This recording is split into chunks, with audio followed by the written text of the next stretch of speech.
আব্দুল উজ্জা চাচাকে বললেন, চাচাজি এইমাত্র আমি সংবাদ পেলাম বিশ্ব নবী নবুয়ত পেয়েছে, আপনি কি শুনেছেন সংবাদ? বলে হ্যাঁ আমিও শুনলাম।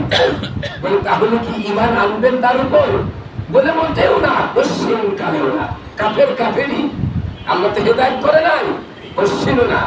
আব্দুল উজ্জা বললেন, আমি ভেবেছিলাম আপনি ঈমান আনবেন আর আপনার দেখা দেখি আমি ঈমান আনবো, কিন্তু আপনি ঈমান আনেন না আর আনবেন না, ঘোষণা দিলেন।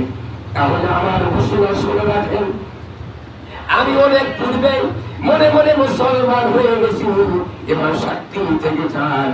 আমি পড়ে নিলাম লা ইলাহা ইল্লাল্লাহ মুহাম্মাদুর রাসূলুল্লাহ। কালেমা পড়লেন, না আনলেন। চাচা বলছে, ভাতিজা এর পরিণাম জানো? বলে তা তো জানি না।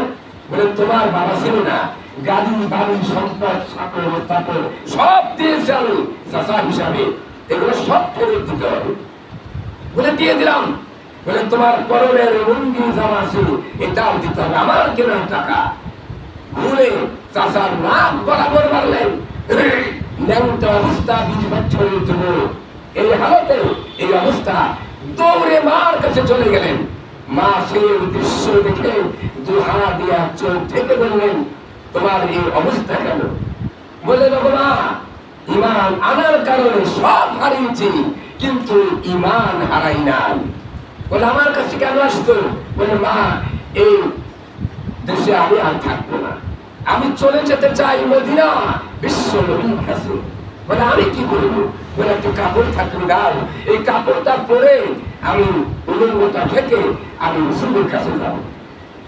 মা বললেন, আমার কাছে কোনো কাপড় নাই, পুরাতন সেরা একটা কম্বল আছে। বলে মা, ওটাই দিয়ে দাও। দিয়ে দিলেন। আব্দুল উজ্জা এই কম্বলটা পরিণত করলেন আর ছেলে খাই দিলেন। অনেকদিন হাঁটলেন, বাড়ি থেকে হেঁটে হেঁটে গিয়া মদিনা মসজিদে নববীর বারান্দা বসে আছেন। হাদিস বলছি, বসে আছেন। আল্লাহ নবী হুজুরখানা থেকে মসজিদে আসলেন। নজরে পড়ে গেল আব্দুল্লাহর দৃশ্য, আব্দুল উজ্জার দৃশ্য।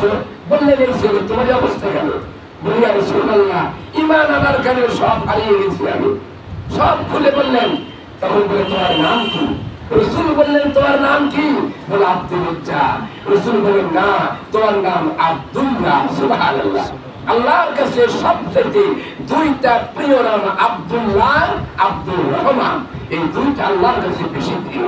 আমরা এই নাম রাখতে চাই না, নাম নাকি বড় হয়, শব্দ নাকি বড় হয়, ছেলে অফিসারের সিগনেচার করতে অসুবিধা হবে। বরকতপূর্ণ নাম রাখতে হবে। নামের কারণে, আমলের কারণে জান্নাতের ফয়সালা হবে, নামের কারণে আমল যদি খারাপ হয় জাহান্নামের ফয়সালা হয়ে যাবে। আব্দুল উজ্জাকে সাহাবা কিরামের কাছে তুলে দিলেন।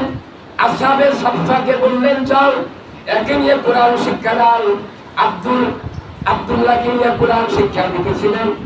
এত জোরে সিংহায় কোরআন পড়তেন, সাহাবা কিরাম আব্দুল্লাহর বিরুদ্ধে অভিযোগ দায়ের করলেন। রাসূলকে বললেন, ইয়া রাসূলুল্লাহ, আব্দুল্লাহর পড়ার এত জোরে আওয়াজ আমাদের ঘুমের ডিস্টার্ব হয়ে যায়।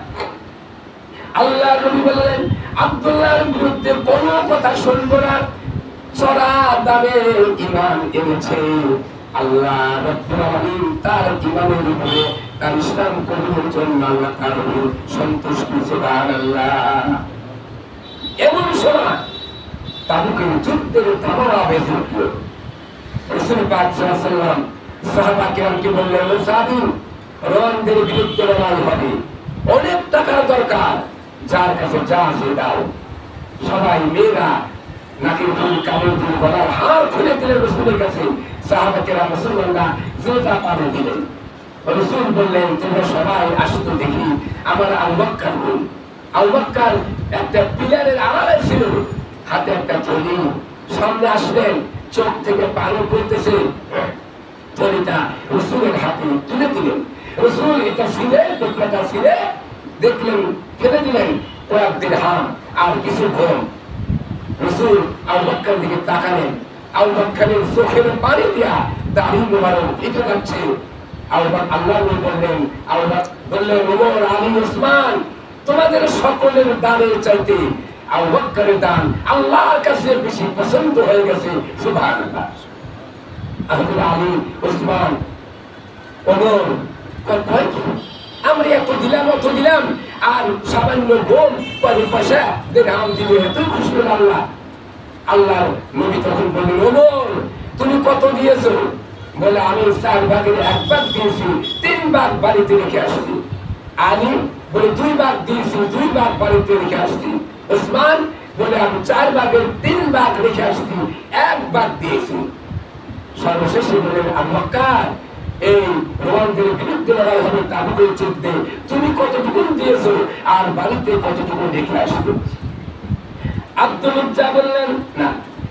আবু বকর বললেন, ইয়া রাসূলুল্লাহ, স্থাপন অস্থাপন সম্পদ বলতে যা বুঝায় সবটুকু রাসূলের হাতে তুলে দিয়েছি। আল্লাহর কসম করে বলি, আমার বাড়িতে আল্লাহ আল্লাহ রাসূলের ভালোবাসা মুহাব্বত ছাড়া আর কিছুই নাই। যুদ্ধের ময়দানে রওনা করলেন, 30,000 সৈন্য নিয়ে, মুসলমান নিয়ে, সাহাবা কিরামকে নিয়ে রাসূল রওনা করলেন তাবুকের যুদ্ধের দিকে। এদিকে 2 লক্ষ রোমান সৈন্য ধারালো অস্ত্র নিয়ে মোকাবিলা করবেন। সোজা ব্যাপার। রাস্তার ভিতরে দেখা হয়ে গেল ওই আব্দুল উজ্জা, যার নাম আব্দুল্লাহ রাখা হইল, উনি এসে দাঁড়িয়ে গেলেন। বললেন, ইয়া রাসূলুল্লাহ, আমি দাঁড়িয়ে দাঁড়িয়ে ফাঁকি থেকে দেখলাম সবাই তো সব কিছু দিয়ে দিল, কিন্তু আমি আব্দুল্লাহর কিছুই নাই, কিছুই দিতে পারলাম না। আপনি দোয়া করেন আল্লাহর দেওয়া জীবনটা যেন তাবুকের যুদ্ধে দিয়ে আসতে পারি। সুবহানাল্লাহ। টাকা নাই, পয়সা নাই, কিচ্ছু নাই, আল্লাহর দেওয়া জীবনটা যেন শহীদ করে দিয়ে আসতে পারি এই যুদ্ধ। আল্লাহর ওলি বললেন, আব্দুল্লাহরে চিন্তার কোনো কারণ নাই, তোমার সাধারণ জ্বরে যদি মৃত্যু হয়, মৌত হয়ে যায়, আল্লাহ রাব্বুল আলামিন তোমাকে শহীদের দরজা দিয়ে দিবে। সুবহানাল্লাহ। কয়েকদিন পরে খবর এলো, এক সাহাবী বললেন, ইয়া রাসূলুল্লাহ, যে আব্দুল্লাহকে আপনি বেশি ভালোবাসতেন, সে আব্দুল্লাহ জ্বরে মারা গেছে, ইন্তেকাল করেছে। রাসূল শুনে বললেন, লাশ নিয়ে আসো, আমি জানাজা দেব। 2 জন সাহাবী, হযরত আবু বকর, হযরত ওমর কাঁধে করে নিয়ে আনতেছেন। আর অন্ধকার রাত্রি আলো জ্বালিয়ে আলো উঁচু করে রাখছেন হযরত বেলাল।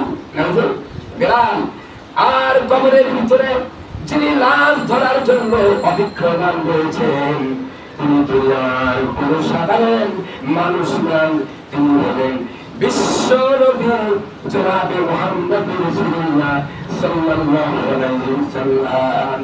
রাসূল হাতে ধরলেন, কবরে রাখলেন, পাথর দিয়ে চাপা দিলেন, মাটি দিয়ে চাপা দেওয়ার পরে বললেন, আয় আল্লাহ, সকাল থেকে সন্ধ্যা পর্যন্ত আব্দুল্লাহর প্রতি আমি সন্তুষ্ট ছিলাম, আজকে তুমি আব্দুল্লাহর প্রতি রাজি এবং খুশি হয়ে যাও।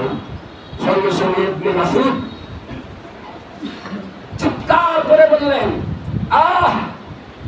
এই কবরের লাশ আব্দুল্লাহ না হয়ে যদি আমার মতো ইবনে মাসউদের লাশ হইতো, আমার জীবনটা কতই না ভালো হয়ে যেত। তাহলে বোঝা গেল যুবকদেরকে আল্লাহ কবুল করেছে। যুবকেরা ইসলামের জন্য পারফেক্ট, যুবকরাই মদিনা ইসলাম প্রতিষ্ঠিত করেছে। চলো বলেন ঠিক কিনা? এজন্য আমি আমার যুবকদেরকে অনুরোধ করবো, 5 ওয়াক্ত নামাজ পড়বেন, কোরআন পড়বেন, মিথ্যা ছেড়ে দেবেন, খারাপ কাজে যাবেন না, ইসলামের জন্য যতটুকু পারেন সময় দেবেন, ভালো কাজ করেন। চেষ্টা আমাদের আপনাদের কবুল করা মালিককে আল্লাহ। আল্লাহর দিন জমিনে যদি কায়েম হয়ে যায়, তাহলে এই অবস্থাগুলা হয়ে যাবে। কেউ না খেয়ে মরবে না, কেউ আপনার বিপদগ্রস্ত হবে না, ক্ষতিগ্রস্ত হবে না। ইসলাম কায়েম হলে কি হবে? আমাদের দুনিয়াও শান্তি, আখিরাতেও শান্তি হবে। এই জন্য মুরব্বী যারা আছেন শ্রেণী, তাদেরকে অনুরোধ করবো, আপনাদের যুবক ছেলে মেয়ে যা আছে এদেরকে নামাজি বানান, ইসলামের মুখী বানান, তারা যেন ইসলামের জন্য কাজ করতে পারে। আল্লাহ আমাদের সকলকে তৌফিক দান করেন। চলে বলেন আমিন। যারা সুন্নত পড়েন না, অমালাইনা ইল্লাল বালা সুন্নত পড়েন না।